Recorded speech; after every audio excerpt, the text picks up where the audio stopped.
आकाशवाणी भोपाल से प्रस्तुत हैं प्रादेशिक समाचार।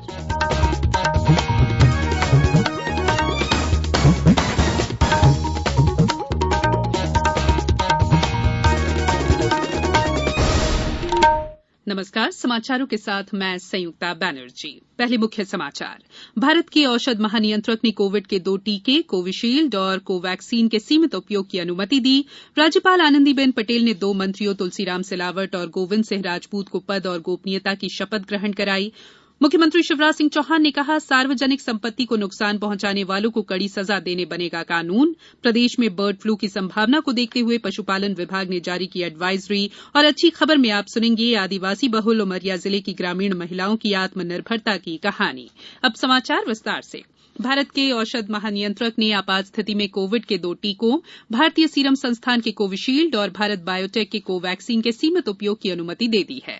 भारत के औषध महानियंत्रक वीजी सोमानी ने आज इन दोनों टीकों को अनुमति देने की घोषणा की। औषध महानियंत्रक ने बताया कि दोनों टीकों के आपात उपयोग की समिति की सिफारिश के बाद केंद्रीय औषध मानक नियंत्रक संगठन ने स्वीकृति प्रदान की है। श्री सोमानी ने बताया कि कोवैक्सीन का चरण 3 का परीक्षण भारत में 25,800 स्वयं सेवियों पर किया गया था और आज की तारीख तक देश में 22,500 लोगों का टीकाकरण किया जा चुका है और अब तक उपलब्ध आंकड़ों के अनुसार इस वैक्सीन को सुरक्षित पाया गया है। मध्यप्रदेश की राज्यपाल आनंदीबेन पटेल ने आज नवनियुक्त मंत्री तुलसीराम सिलावट और गोविंद सिंह राजपूत को पद और गोपनीयता की शपथ ग्रहण कराई। मंत्रिमंडल विस्तार शपथ ग्रहण समारोह का आयोजन राजभवन के सांदीपनि सभागार में किया गया। इस अवसर पर मुख्यमंत्री शिवराज सिंह चौहान सहित मंत्रिमंडल के कई सदस्य उपस्थित थे। तुलसीराम सिलावट उपचुनाव में इंदौर जिले के सांवेर और गोविंद सिंह राजपूत सागर जिले के सुरखी विधानसभा सीट से विजयी हुए हैं।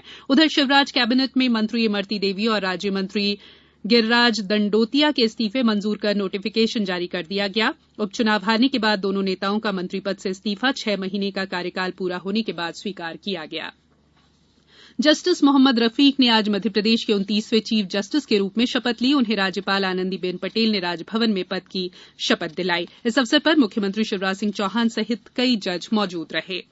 मुख्यमंत्री शिवराज सिंह चौहान ने कहा है कि सरकार जल्द ऐसा कानून बनाएगी जिसमें सार्वजनिक संपत्ति को नुकसान पहुंचाने वालों को कड़ी सजा के साथ ही उनकी प्रॉपर्टी राजसात करने का प्रावधान होगा। आज भोपाल में भाजपा प्रदेश अध्यक्ष वीडी शर्मा के निवास पर पत्रकारों से चर्चा में मुख्यमंत्री शिवराज सिंह चौहान ने कहा कि पत्थरबाजी करने वाले समाज के दुश्मन हैं। ऐसे लोगों को सख्त सजा देने के लिए कानून बनाने के निर्देश अफसरों को दे दिए गए हैं। दरअसल नीमच, उज्जैन और मंदसौर में पिछले दिनों पत्थरबाजी की घटनाएं हुई थी। डिंडौरी के प्रधान वैज्ञानिक जवाहरलाल नेहरू कृषि अनुसंधान केंद्र डॉक्टर ओपी दुबे ने कोविड-19 की रोकथाम के लिए चलाए जा रहे जन आंदोलन को समर्थन देते हुए लोगों से गाइडलाइन का पालन करने की अपील की है। इसमें जो शासन के द्वारा निर्देशित गाइडलाइन है, बार-बार हाथ धोना, सैनिटाइजर का उपयोग करना, मास्क का उपयोग करना, तो इस प्रकार की जो गाइडलाइन है समय समय पर इनका उपयोग यदि करता रहे तो निश्चित ही ये इससे बचाव किया जा सकता है। कोविड-19 से बचाव और सुरक्षित रहने के 3 उपाय। मास्क लगाएं, 2 गज दूरी है जरूरी, सुरक्षित दूरी रखें, हाथ और मुंह साफ रखें। ब्रेक के बाद बुलेटिन में एक बार फिर आपका स्वागत है। प्रदेश में बर्ड फ्लू की संभावना को देखते हुए पशुपालन विभाग ने एडवाइजरी जारी कर दी है, जिसके बाद वन विभाग ने प्रदेश के सभी संरक्षित वन क्षेत्रों में सतर्कता बरतने के निर्देश जारी किए हैं। प्रबंधन से कहा गया है कि क्षेत्र के सभी जलाशयों की लगातार निगरानी करे। किसी भी पक्षी में बर्ड फ्लू के लक्षण दिखाई देने पर तुरंत स्थानीय पशु चिकित्सकों की मदद से सैंपल लेकर जांच के लिए भेजे। उल्लेखनीय है कि इंदौर के एक कॉलेज में मृत मिले कौवों में बर्ड फ्लू का वायरस मिलना पाया गया। पशु चिकित्सा विभाग ने राष्ट्रीय उच्च सुरक्षा पशु रोग संस्थान भोपाल से कौवों के शव का परीक्षण कराया था। इसके बाद पशुपालन विभाग ने अलर्ट जारी किया है। अच्छी खबर में सुनिए आदिवासी बहुल उमरिया जिले की ग्रामीण महिलाओं की आत्मनिर्भरता की कहानी पर हमारे संवाददाता संतोष गुप्ता की खबर पर आधारित ये रिपोर्ट। अच्छी खबर में हम हर रविवार आपको रूबरू कराते हैं किसी भी इलाके की उस खबर से जो जागरूकता के साथ समाज को दिशा दिखाने में सहायक होती है।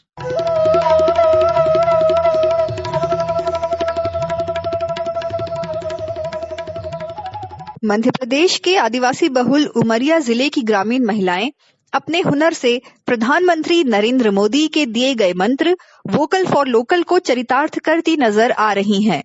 ग्रामीण आजीविका मिशन के स्वयं सहायता समूह से जुड़ी इन महिलाओं को बांस से विभिन्न प्रकार की कलाकृतियां बनाना सिखाया जा रहा है। इनकी बनाई गई कलाकृतियों को स्थानीय बाजार भी उपलब्ध कराया जा रहा है। प्रशिक्षण लेने वाली गिरिजाबाई और इंदाबाई बताती हैं कि समूह से जुड़कर उन्हें हौसला मिला है। मैं ऐसे कुछ नहीं बनता था साहब, तो मैं आया तो फिर डोलची सीखी हूँ, टिफिन सीखी हूँ और एक मंदिर सीखी हूँ।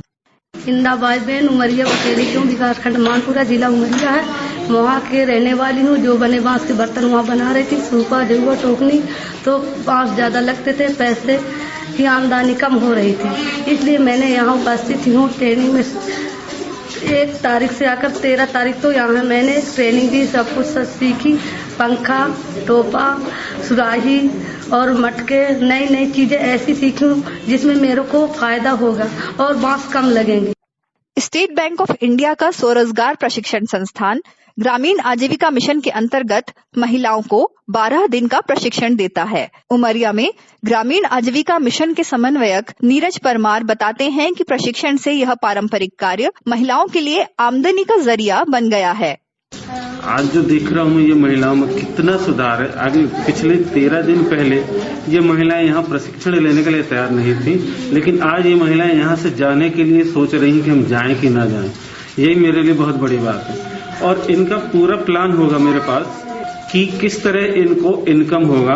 इसकी व्यवस्था हमने कर रखी है। ताला जो पार्क है वहाँ पे महिलाओं का पूरा उत्पाद जो भी बनाएंगे वो वहाँ पे रखी जाएगी और इनको जो भी इनकम होगा वो इनका होगा। उमरिया में बांस शिल्प से बनी कलात्मक वस्तुएं न सिर्फ महिलाओं को आत्मनिर्भर बना रही हैं, बल्कि मध्य प्रदेश के पारंपरिक शिल्प कौशल को अंतर्राष्ट्रीय स्तर पर एक नई पहचान भी दिला रही हैं। पूजा पीवर्धन, आकाशवाणी समाचार, भोपाल। बात मौसम की। पश्चिमी विक्षोभ के फिर से सक्रिय होने से आज प्रदेश के कई हिस्सों में बादल छाए रहे। इससे हवा का रुख भी बदल गया है। हमारे श्योपुर संवाददाता ने बताया है कि जिले में कल रात गिरे ओलों से हुए नुकसान का आकलन करने आज जिला प्रशासन की टीम प्रभावित गांव में पहुंची। उधर जबलपुर में बादल छाए रहने की वजह से लोगों को ठंड से थोड़ी राहत मिली है। अब कुछ समाचार संक्षेप में। गुना में प्रधानमंत्री स्वनिधि योजना के अंतर्गत शहरी क्षेत्र के पथ विक्रेताओं को 10,000 रुपए का ऋण वितरण करने विशेष शिविर का आयोजन किया गया। सागर संभाग के आयुक्त मुकेश शुक्ला ने पन्ना प्रवास के दौरान जिला चिकित्सालय का निरीक्षण किया और रायसेन जिले में विकासखंड स्तरीय रोजगार मेले का आयोजन आज जनपद पंचायत ओबेदुल्लागंज के सुल्तानपुर में किया गया। मेले में 355 युवक और युवतियों ने पंजीयन कराया। अंत में बुलेटिन के मुख्य समाचार एक बार फिर। भारत के औषध महानियंत्रक ने कोविड के 2 टीके कोविशील्ड और कोवैक्सीन के सीमित उपयोग की अनुमति दी। राज्यपाल आनंदीबेन पटेल ने 2 मंत्रियों तुलसीराम सिलावट और गोविंद सिंह राजपूत को पद और गोपनीयता की शपथ ग्रहण कराई। मुख्यमंत्री शिवराज सिंह चौहान ने कहा, सार्वजनिक संपत्ति को नुकसान पहुंचाने वालों को कड़ी सजा देने बनेगा कानून। प्रदेश में बर्ड फ्लू की संभावना को देखते हुए पशुपालन विभाग ने जारी की एडवाइजरी। और अच्छी खबर में आपने सुनी आदिवासी बहुल उमरिया जिले की ग्रामीण महिलाओं की आत्मनिर्भरता की कहानी। इस बुलेटिन में फिलहाल इतना ही। अंत में एक अपील, मास्क और 2 गज की दूरी, हाथ धोना भी है जरूरी। नमस्कार।